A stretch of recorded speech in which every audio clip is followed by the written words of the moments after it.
नमस्कार दोस्तों, स्वागत है आपका हमारे चैनल में। चलिए हम आज की कहानी को शुरुआत करते हैं। जब बीमार पिता को बेटे ने जोरदार थप्पड़ मारकर वृद्धाश्रम भेज दिया, तब पिता ने सिखाया ऐसा सबक कि बेटे के होश ही उड़ गए। दिल में उदासी, आंखों में नमी और जीवन में एक खालीपन सा लेकर रमेश जी वृद्धाश्रम के एक कमरे में बैठे हुए हैं। रमेश जी अभी महीने भर पहले ही वृद्धाश्रम में आए। उनका इधर बिल्कुल मन नहीं लग रहा था। बार बार अपने परिवार को याद कर रहे थे, अपने पोते को याद कर रहे थे। वो अपने मन से पोते को निकाल ही नहीं पा रहे हैं। उनकी आंखों की नमी छलक कर उनके गालों पर गिर जाती है। अपने परिवार को बहुत याद कर रहे हैं और सोच रहे हैं कि किस हालत में वृद्धाश्रम के लोगों ने उनका रेस्क्यू किया था। उस दिन को वह आज भी नहीं भूल पा रहे। जरा सी तो बात थी जो बेटे और बहू ने घर में इतना कलेश कर दिया और उस दिन को याद करने लगे। बेटा जब ऑफिस से आता था, रमेश जी अपने बेटे से कहते, मेरी तबीयत कुछ ठीक नहीं है बेटा, बीपी ऊपर नीचे हो रहा है, मुझे डॉक्टर के पास ले चलो। तो बेटा गुस्सा होकर खाने लगता है, तुम्हें तो जरा सी बात पर बीपी ऊपर नीचे होने लगता है, तुम्हें तो जरा सी बात पर बीपी ऊपर नीचे होने लगता है। अरे तो क्या अब रोज़ रोज़ तुम्हें डॉक्टर के पास लेकर जाऊँ? और मेरे पास इतने पैसे भी नहीं है कि तुम्हारे ऊपर इतने पैसे खर्च कर दूँ।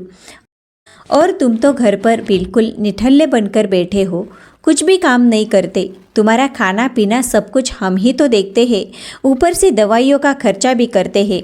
बेचारे रमेश जी अपने बेटे की बात सुनकर अपने कमरे में चले जाते हैं।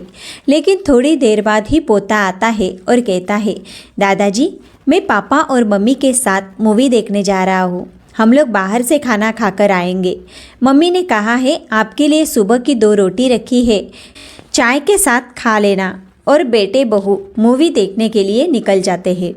रमेश जी को यह बात बहुत खटकती है कि मेरे लिए तो बेटे के पास पैसे नहीं है और ना ही समय, लेकिन अपने लिए पैसे भी है और समय भी।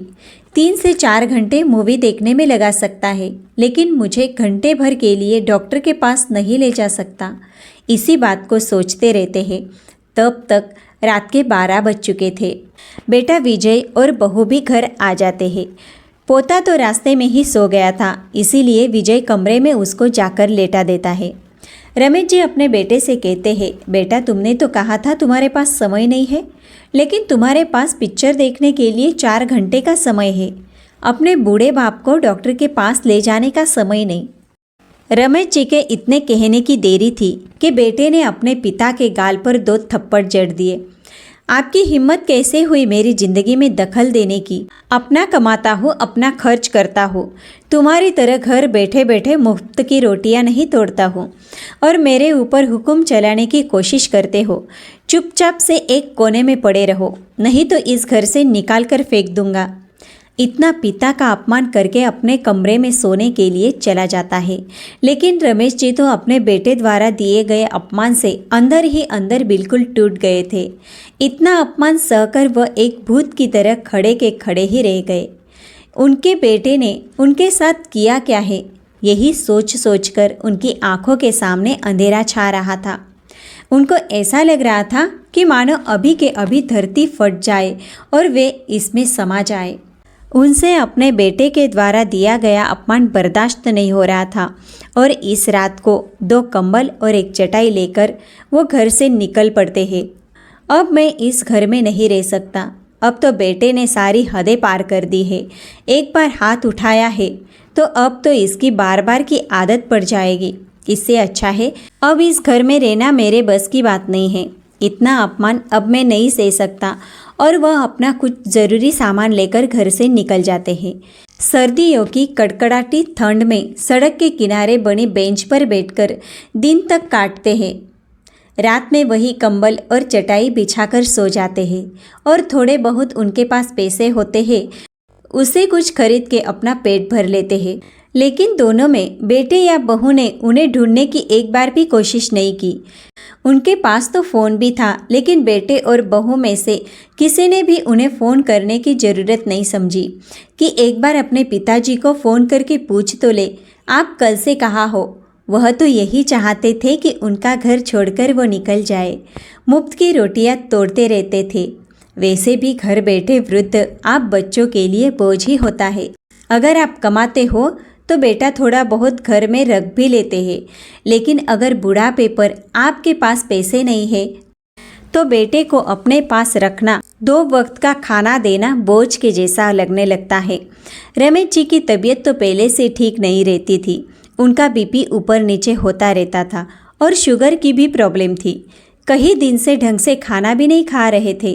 तबीयत बहुत खराब हो गई। बेहोश होकर सड़क के किनारे गिर पड़े। तभी अचानक से वृद्धाश्रम वालों की नज़र उन पर पड़ी तो वे उनको अपने वृद्धाश्रम में लेकर आ गए। रमेश जी की हालत इतनी खराब थी कि उनको 2 दिन तक वृद्धाश्रम वालों ने हॉस्पिटल में एडमिट रखा। तब जाकर उनकी तबीयत में कुछ सुधार हुआ। वृद्धाश्रम वालों ने बहुत अच्छी तरह से उनकी केयर की। धीरे धीरे वृद्धाश्रम की और भी एक्टिविटी में भाग लेने लगे। सुबह वो वॉक पर जाते। उधर उनके कुछ दोस्त भी बन गए जो उनके ही उम्र के थे। फिर सुबह सारे बूढ़े बुजुर्ग मिलकर योग करते थे। सभी साथ में चाय नाश्ता करते और अपने अपने आप बीती सुनाने लगते। शुरू में तो रमेश जी को वृद्धाश्रम में अच्छा नहीं लगता था। बड़ा ही सूना सूना लगता। अपने घर की बहुत याद आती, जहाँ उन्होंने अपनी पूरी जिंदगी काटी थी, जिसको उन्होंने अपने मेहनत की कमाई से बनाया था। लेकिन आज बेटे ने उसे घर में एक एक रोटी के लिए तरसा दिया था। उन्हें उनके बेटे ने अपने पिता के साथ इतना गलत दुर्व्यवहार किया। अब धीरे धीरे उन्हें वो काम में अच्छा लगने लगा था और सभी लोगों की बातें सुनकर उन्हें इतना तो समझ में आ ही गया था कि बुढ़ापे में किस तरह से रहना है, अपने बैंक बैलेंस को कैसे संभालना है। रमेश जी वृद्धाश्रम के पार्क में अपने एक मित्र के साथ बैठे हुए थे। सूरज जी रमेश जी से पूछते हैं, मित्र आप क्या करते हैं और आपकी पत्नी कहाँ है? तो वे कहते हैं कि मैं एक अध्यापक हूँ। मैं एक प्राइवेट स्कूल में पढ़ाता था। मेरी पत्नी मुझे 20 साल पहले ही छोड़कर चली गई। एक ही बेटा है, विजय। बिना माँ के बेटे को बहुत अच्छे से पाला। कभी किसी भी चीज़ से उसको माँ की कमी महसूस नहीं होने दी। खूब अच्छे से पढ़ाया लिखाया, जी तोड़कर मेहनत करके पैसे कमाए। प्राइवेट स्कूल में उसके साथ साथ मैं ट्यूशन भी कराता था, जिससे कुछ एक्स्ट्रा पैसे कमाकर अपने बेटे की पढ़ाई में खर्च कर सकूं। मेरा बेटा पढ़ लिख कर एक अच्छा इंसान बन जाए, एक अच्छी नौकरी करेगा तो मेरा भी बुढ़ापा अच्छे से गुजरेगा। फिर बाद में मेरे बेटे बहू नाती पोतों के साथ अपनी ज़िंदगी अच्छे से गुजार लूँगा, क्योंकि मेरी पत्नी तो मुझे जीवन के शुरुआत में ही छोड़कर चली गई थी। पूरी ज़िंदगी एकाकी कटी थी। सोचा था बेटा बड़ा होगा, घर में बहू आएगी, पोते पोतियों होंगे, मेरा घर फिर से हरा भरा हो जाएगा, तो फिर बुढ़ापा तो कम से कम अच्छे से कटेगा। यही सब अरमान लेकर मैंने अपने बेटे को खूब पढ़ाया लिखाया। मेरा बेटा भी एक अच्छी नौकरी करने लगा। फिर मेरी तबीयत कुछ ख़राब रहने लगी, इसीलिए मैंने अपनी स्कूल की जॉब भी छोड़ दी और बच्चों को ट्यूशन पढ़ाना भी छोड़ दिया। मुझे शुगर और बीपी की प्रॉब्लम थी। सोचा चलो अब बेटा तो कमाने लगा है, पूरी ज़िंदगी कमाया है, बेटे पर लगाया है, अब बेटा बुढ़ापे में 2 रोटी तो देगा ही। लेकिन जैसे ही मैंने कमाना छोड़ा तो बेटे बहू के तेवर ही बदल गए। 6 महीने बाद ही घर में छोटी बड़ी बात के लिए क्लेश होने लगे। पैसों के लिए क्लेश होने लगा, खाने पीने की चीज़ों के लिए क्लेश होने लगा। मैं अपने बेटे बहू से अपनी दवाइयों के लिए भी पैसे मांगता तो वह मुझे झगड़ने लगते और कहते घर में बोझ बनकर बैठे हो, कुछ करते क्यों नहीं हो? कुछ करो, अभी तुम इतने बूढ़े नहीं हुए हो कि घर में हाथ पर हाथ रखकर बैठ जाओ। पैसे कमाओ और पैसे कमा कर दो। अब मैं ठहरा वृद्ध, मेरी तबीयत भी ठीक नहीं रहती थी। बेटा मेरी दवाइयाँ भी समय पर नहीं लाता था, मुझसे काम नहीं होता। जैसे ही मेरा बीपी ऊपर नीचे होता मेरे हाथ पैर कांपने लगते। लेकिन मेरा बेटा तो यह बात समझने के लिए तैयार ही नहीं था और पैसों को लेकर एक दिन घर में झगड़ा हो गया।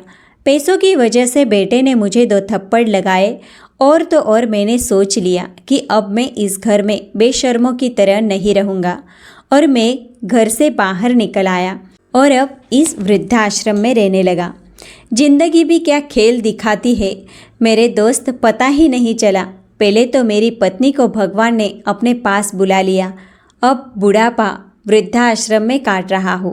एक दिन वृद्धाश्रम में सभी लोग खाना खाकर बैठे थे कि तभी न्यूज़ सुनते हैं कि पूरे देश में लॉकडाउन हो गया है। महामारी की वजह से सारे स्कूल बंद हो गए हैं और स्कूल में ऑनलाइन क्लासेस शुरू हो जाएगी।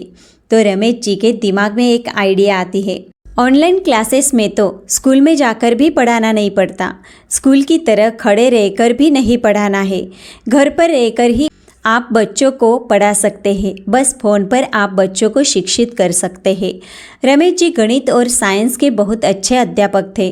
वे 2 से 3 स्कूलों में अपना ऑनलाइन रिज्यूम बनाकर भेज देते हैं। एक स्कूल में उनको बतौर गणित और साइंस का टीचर नियुक्त कर दिया जाता है। अब उनको ऑनलाइन पढ़ाना अच्छे खासे पैसे भी मिलने लग गए। अब ऑनलाइन पढ़ाने से उनको अच्छे खासे पैसे भी मिलने लग गए। 12 बजे तक अपने फ़ोन से ऑनलाइन आकर बच्चों को पढ़ाते थे। अब हर महीने 25,000 कमाने लगे। अपने सारे खर्च खुद ही निकाल लेते थे, बल्कि कुछ पैसे तो वृद्धाश्रम में भी दान देने लगे। लेकिन एक दिन बेटे और बहू को इस बात का पता चल जाता है कि पिताजी फिर से पैसे कमाने लगे हैं, फिर से टीचिंग करने लगे हैं और इतने पैसे वो कहाँ खर्च करते होंगे। इसीलिए किसी तरह से अपने पिताजी को ढूंढ निकालते हैं। रमेश जी का एक सप्ताह बाद जन्मदिन होता है। दोनों बेटे बहू केक लेकर रमेश जी के पास वृद्धाश्रम पहुंच जाते हैं और कहते हैं, पिताजी आपको जन्मदिन की बहुत बहुत बधाई हो। आज आप 65 साल के हो गए हैं। आपका पोता आपको बहुत याद करता है। अब आप घर चलो, बहुत रह लिए आप वृद्धाश्रम में। अपने बेटे बहू के घर चलो, हम उधर ही आपको रखेंगे, हम आपको लेने आए हैं। रमेश जी अपने बेटे बहू की बातें चुपचाप सुनते रहे, कुछ नहीं कहा। तो बेटा फिर से कहता है, आप हमारे साथ चलिए, हम आपको लेने आए हैं। लेकिन रमेश जी बेटे और बहू के साथ जाने से साफ साफ इनकार कर देते हैं। बेटे बहू अपना इतना सा मुंह लेकर घर वापस लौट जाते हैं। लेकिन 6 महीने बाद ही कोरोना की वजह से बेटे की जॉब चली जाती है। अब घर में खर्च के लिए भी लाले पड़ जाते हैं। पति पत्नी में आपस में बहुत सारे झगड़े होने लगे। जो भी रखे हुए पैसे होते हैं वह 2-3 महीने में ही खर्च हो जाते हैं और जॉब भी इतनी जल्दी मिलती नहीं है। तो वे बहू बेटे फिर से भागते भागते अपने पिताजी के पास आए और रोते हुए कहने लगे, पिताजी मेरी जॉब चली गई है, घर में बहुत सारे खर्चे होते हैं, अब मेरे पास इतने पैसे नहीं हैं, बेटे की स्कूल फीस भी नहीं दी जाती, खाने पीने का भी खर्चा होता है। आप तो पैसे कमा रहे हैं तो कम से कम आप तो हमें पैसे दे दीजिए। आप नहीं देंगे तो कौन देगा, हम आपके बच्चे हैं। अपने बच्चों के साथ क्या कोई ऐसा व्यवहार करता है? आपके बच्चे परेशान हैं, दर दर भटक रहे हैं और आप अपने ही पैसे बच्चों को देने की वजह वृद्धाश्रम में दे रहे हैं। कैसे हैं आप? आपको जरा सी भी दया नहीं आई है? अपने बेटे बहू और पोते पर बेटे की बातें सुनकर रमेश जी अपनी कुर्सी से उठते वृद्धाश्रम के सभी लोग इधर उधर ही बैठे होते हैं।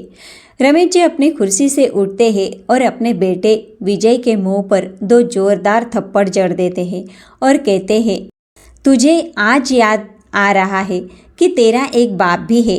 तेरे बाप की तेरे प्रति कुछ फर्ज है। तेरे पास पैसे नहीं है तो मुझसे मांगने आया है। आज मुझे मेरा फ़र्ज़ याद दिला रहा है।